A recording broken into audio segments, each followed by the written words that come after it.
As a father, I want to see my kids grow. I won't let the rhetoric of aging get in the way, so I take care of myself. Happy Father's Day from Sister Jen's Reading. Pag may tema, Hans, tara na. Ay, Hans tuloy. Yan na, tara na. Kamukha mo na ba si Hans? Huwag naman, malayo naman yun doon. ang gamot na may hulugan. Naghahagit ng katotohanan na protektahan ng taong bayan. TV Patrol World. Kasama ang unique toothpaste. Lalayas Maximum na nga. protection against tooth decay. Dahil meron pala ako dito.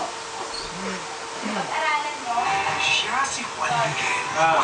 Mayaman, makinig, pero may misteryo na tinatago. Sa kaya ka pala wala mo yun. Ang Brad Pitt ng Mexico. Pwede ba rin yung Hindi niya sa akin. Ang cute niya. Pakiramdam mo kahit ang buhay niya sa lahat ng nakilala ko. The most watched Mexican novela in Latin America and in the U.S. Maria de Jesus, ang angel sa lansangan. Kainuhod ka.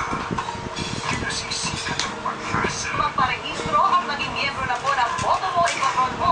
Paano po itinaglaban ng ating mga ninuno ang ating kalayaan noon? Mas palalakasin pa natin ngayon sa tulong ng bagong teknolohiya. Simulog sa mga pamabaan. Nagtitigil mataas, bosera, bawang sila. Ginigising ang bayan. Makialam, ituwin ang nakikitang mali. Malapit sa umagang kailangan. Nagpasya na ang mayorya ng mababang kalulungan. Kasa sa pamamagitan ng CONAS sa kabila ng mga agam-agam. Mapupurnada nga bang inaabangang halalan?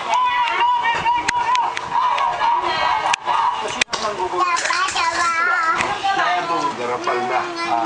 I-erase mo na lang ang eleksyon. Kasa sa pamamagitan ng CONAS, may dapat nga bang ipangamba ang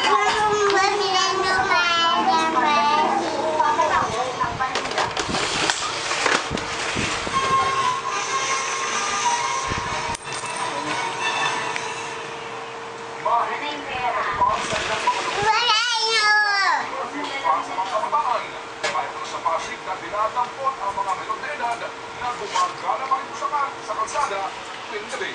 Control Apples Alandoni. Alas 11 ng gabi, nakahanda ng rumonda ang mga tauhan ng Bantay Ciudad Enforcement Office ng Pasig. Ito'y bilang pagpapatupad sa kanilang Ordinance 55 na nagtatakda ng curfew sa mga menor na edad na hanggang alas 4 na madaling araw. Sumama ako sa kanilang pag-iikot. Sinusulit namin ngayon ay iba't ibang lugar dito sa Pasig para makita kung may mga menor na edad na nakakayang magkita sa mga oras. Hindi nagtaga, may natsyempohan kami ng mga kabataan na palawi-lawi sa kalsada. Isa-isa silang kinuha at isinakay sa mobil. May ilan din nagsitakbuhan na makitang palapit ang mga enforcers. Ang bata ito ayaw sumama at naiiyak na lang. Galit na galit ang kanyang tiyahin nang siya'y gising ng mga tauhan ng munisipyo.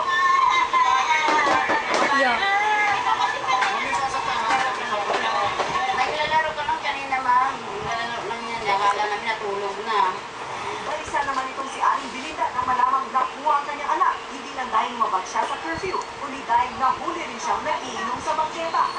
Dumating yung kaibigan niya. Pinapapanik ko lang nga sila yung bakit ko gabi na. Dinala mga pinobeta sa DSWD. Manatili sila dito ng 12 oras hanggang sunduin sila ng kanilang mga magulang. Sa ilalim din sila sa counseling. Ayon sa PNP, mas mababa ang bilang ng street crime sa Metro Manila mula Enero hanggang Mayo ngayong taon kumpara noong 2008. Malaking bahagi raw dito ang pagpapatupad ng curfew para sa mga kabataan.